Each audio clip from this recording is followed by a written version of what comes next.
Hey Panthers, I'm Nathan Kerner, and welcome to Week 8 of KJLS's home broadcast.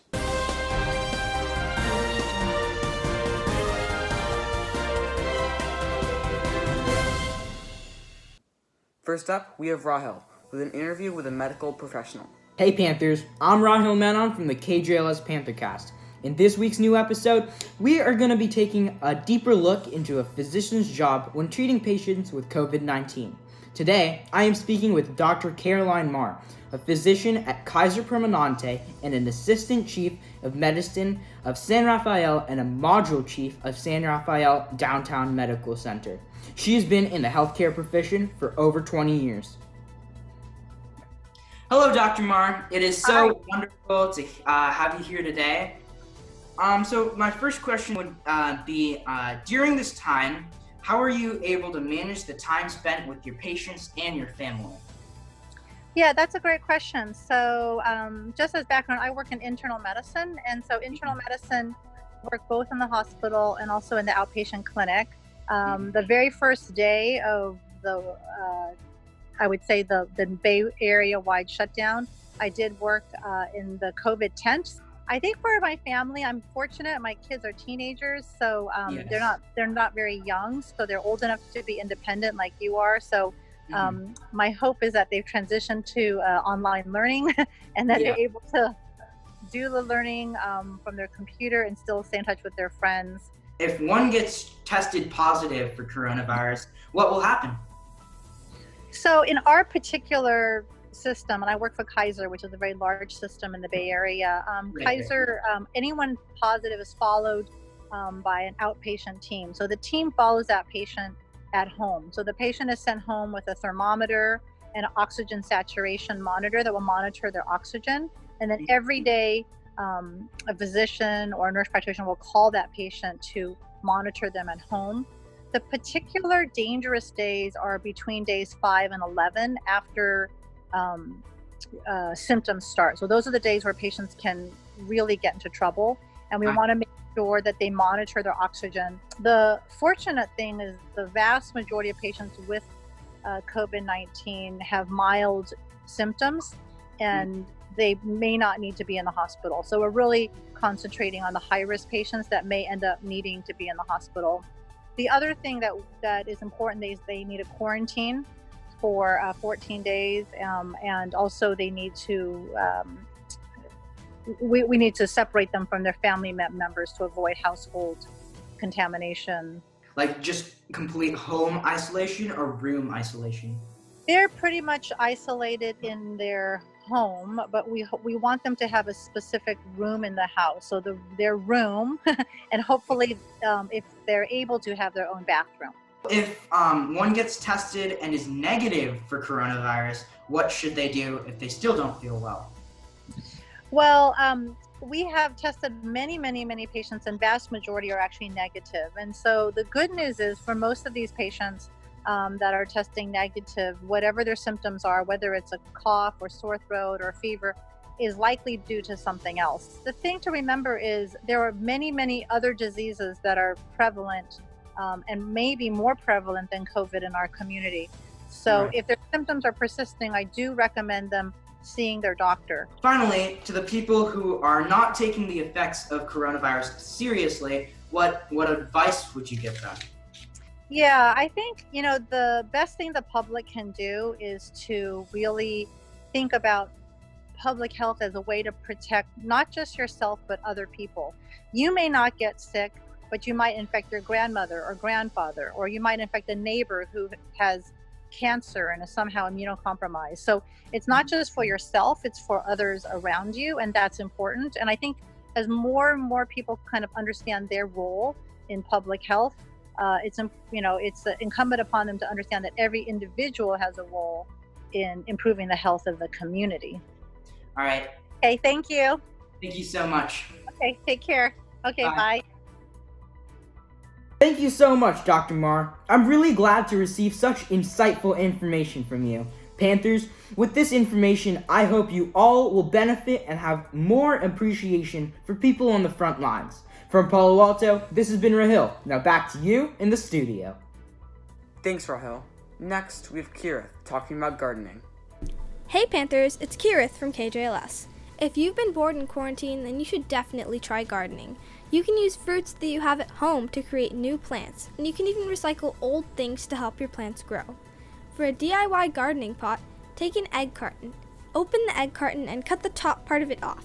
Then cut the dividers in between each egg holder. You can now use each egg holder as a pot until your plant is big enough to be placed somewhere else. For starting your garden, you can use berries. Take a blueberry and cut it in half. Then cut those halves in half again. Set aside. Fill a container with potting soil, something that you might have around the house. Make small holes in the soil and place those quarters into those holes. Put a thin layer of soil over those holes to fill them in. Water generously, and in a few weeks, you should have a blueberry plant. For strawberries, cut the skin off of the strawberry, making sure that the seeds have not been cut in half. Take the skin and place it in soil, doing the same thing you did with the blueberries. For cherries, it's a little bit different. Take the stem of the cherries off and cut them in half like you would an avocado. Twist the cherry and eat the half without the cherry. Cut out the cherry pit and leave aside overnight. The next day, take the cherry pit and put it in a Ziploc bag. Take a hammer and lightly hit the cherry pit until the shell of it breaks. Find the seed underneath the pit and plant it with potting soil the same way as the other berries. For a DIY watering can, take a plastic bottle and poke holes in the cap with a pin. Fill it with water and turn it upside down for a fun recyclable watering pot. In a few weeks, you should have a budding garden. This has been Kirith from KJLS, and now back to the anchor. Thanks, Kirith. It's really cool how you can make a DIY garden still in quarantine. Now we have Dea talking about movies you can watch on demand. Hi, Panthers! As the quarantine for the coronavirus has surpassed 2 months, many people are lacking the proper entertainment they normally get due to the fact that movie theaters are closed. So, many movies have gone directly on demand. Here are some of the most interesting or greatly rated on-demand movies. Knives Out is a murder mystery movie. It has an impressive cast which includes Chris Evans, Jamie Lee Curtis, and Daniel Craig. This movie is a modern-day whodunit that centers around a family who starts a murder investigation on their recently deceased relative. This movie is entertaining from start to finish, and it contains many twists and turns. If you would like to watch it, you can buy the movie off YouTube or Prime Video. If you are a fan of the classic show Scooby-Doo, Where Are You?, then you will love Scoop, which tells the origin story of Scooby-Doo and Shaggy. This animated comedy is a great addition to the beloved series, and it is the perfect feel-good movie. If you want to watch Scoob, it is available for purchase on Prime Video. The Beastie Boys were a successful American hip-hop group that developed in 1978. Their album, Licensed to Ill, reached number 1 on the top Billboard album charts. This album included Fight for Your Right and No Sleep Till Brooklyn. Now the Beastie Boys made a documentary about their lives being famous. The film shows the struggles and triumphs of the Beastie Boys and the importance of having friends. If you would like to watch this documentary, it is available on Apple TV. Capone is a film about Al Capone, America's most well-known notorious gangster. It tells the true story about Scarface's last years in which he lived with a mental sickness. If you are looking for an exciting drama, this is the movie for you. But keep in mind, this movie is for mature audiences because it does contain some bloody images as well as a dark storyline. Capone is available on YouTube and Amazon Prime.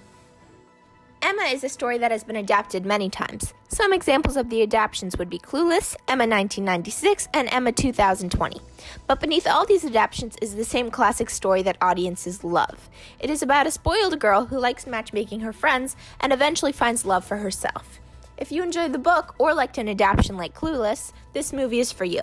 You can buy Emma on Prime Video or YouTube. I hope you enjoy watching these movies, but please keep in mind to get your parents' approval first. This has been Dea Mendezaimi from KJLS Panthercast. Thanks, Dea. Now over to Arda, talking about the Hamilton movie. Hey Panthers, this is Arda from KJLS. As some of you might know, Lin-Manuel Miranda, writer of Hamilton, recently tweeted that the Hamilton movie, which was set to hit streaming services on October 15th, 2021, has been brought up to drop on June 3rd of this year. This was done in a collaborative effort by Disney and Lin-Manuel Miranda to boost low morales of Broadway enthusiasts and Hamilton fans in these isolated times. Now back to the anchors. Thanks, Arda. Now we go over to Kevin with some cool places you can find on Google Earth. Hey Panthers, this is Kevin from KJLS bringing you some random and fun stuff in Google Earth. But first, for those of you who don't know, Google Earth is a program that can render the world in 3D and 2D. It can show you locations all over the world, including your own house. But today, we're going to find 5 weird/cool places on Earth. So get ready to look around the globe. The first location is Buffalo Herd, which is literally just a herd of buffalo. But it's pretty cool because seeing giant packs of animals is pretty cool. The next location is this giant target. It's things like this that actually make people look for funny, quirky things on Google Earth in the first place. Next is a lake full of hippos. It's actually pretty amazing at the amount of hippos there are in this one area, just like the buffalo herd. And now, welcome to the graveyard for planes. This is actually a pretty cool location because it has more than 4,000 military planes that are salvaged for scrap. And the last location is an island in a lake on an island in a lake on an island. It's actually pretty weird, but very interesting, and it also makes a great tongue twister. Google Earth has all sorts of Easter eggs to find, which means that our Earth has a lot of Easter eggs to find. And if I could, I would try to make something that wouldn't be seen on Google Earth. This has been Kevin from KJLS. Now back to the anchor. Thanks, Kevin. Those are some pretty cool places to find on Google Earth. Now we have Ming talking about Mindstorms competitions. Hello, Panthers. Hope you enjoyed my report on Minecraft 2 weeks ago. Today, I'll continue with the second episode of my Mind series on First LEGO League Robotics using Mindstorms. First LEGO League, or FLL, is a robotics competition for students 9 to 14 years old. A team is consisted of 2 to 10 members, and the team has to build an autonomous robot, meaning no dragging the robot or using remotes. The robot has 2.5 minutes to complete as many missions as possible. All LEGO parts in their original factory condition are allowed. LEGO Mindstorms is a theme released by LEGO that focuses on robotics. All kits have a programmable brick, 4 sensors, and 3 motors. Software can be downloaded on LEGO's website. This year's theme is Replay, which focuses on health, sports, and fitness. Last Friday, First released a 52-second long sneak peek on this year's theme. Full release is on August 4th. Are you interested in LEGO robotics competitions? My team is recruiting new members. Please let me know if you want to join. Now back to the anchor. Thanks, Ming. Now over to Theodore talking about sports schedules for the upcoming season. Hey Panthers, I'm Theodore, and I want to share with you what sports leagues like the NFL and NBA are doing to adjust to the quarantine regulations.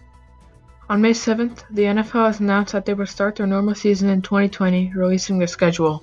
And although the NFL hopes to have fans in stadiums for their games, different state regulations may limit how many fans can appear, or if any can. While the NFL is going to start its seasons, the NBA has completed its scheduled season, hoping to start the next one by December. Some agents are calling for the season to be cancelled, but the league's commissioner, Adam Silver, wants to resume them. With more updates coming every week, it's hard to know for sure if sports will continue and how, but many fans will hope for them to resume. Thanks, now back to the anchor. Thanks, Theodore. Now over to Miguel, talking about a popular Minecraft series on YouTube. Hey Panthers, are you out of things to watch on YouTube? Well, Hermitcraft has got you covered. Hermitcraft is a community of 23 YouTubers playing Minecraft together. They all play several games in survival, and battle each other, and even sometimes prank others. Each episode makes you want to see the next one, because it's so entertaining and creative. You should really check them out if you like Minecraft. Anyways, this has been Miguel. Now back to the anchor. Thanks, Miguel. Now over to Jonathan with his final review of the online libraries, Hoopla. Hoopla is another e-library resource. Hoopla is essentially a combination of both Canopy and Overdrive, with audiobooks, ebooks, movies, comics, television, and music. Let's take a look at the website. Hoopla allows patrons to borrow 3 items per month. Hoopla, as before mentioned, spans across both print and cinema. Let's take a look at what Hoopla has to offer. There are plenty of options for TV, including Impractical Jokers, Most Expensivest with 2 Chains, Adventure Time, and Rick and Morty. Movies, much like Canopy, don't feature big blockbusters or recent releases, but there's still quite a long list of documentaries and old classics. Although I understand that getting recent releases can be expensive, it is quite off-putting when compared to Netflix or Amazon.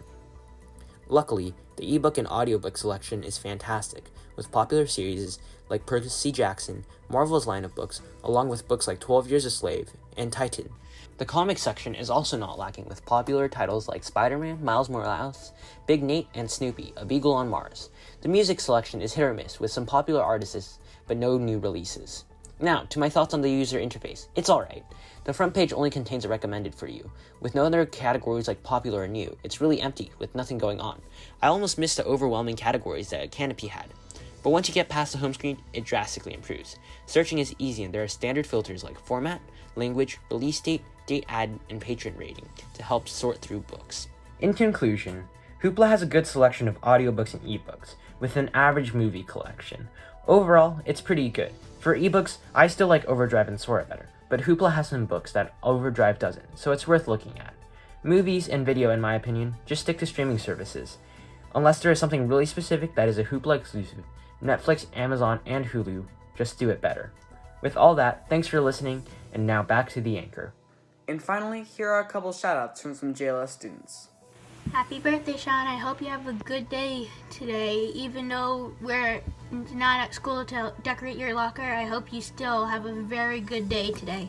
Happy birthday to Thomas Kinsella. And that's it for this week. Thank you for tuning in. And remember, wash your hands. Make it a great day or not, the choice is yours.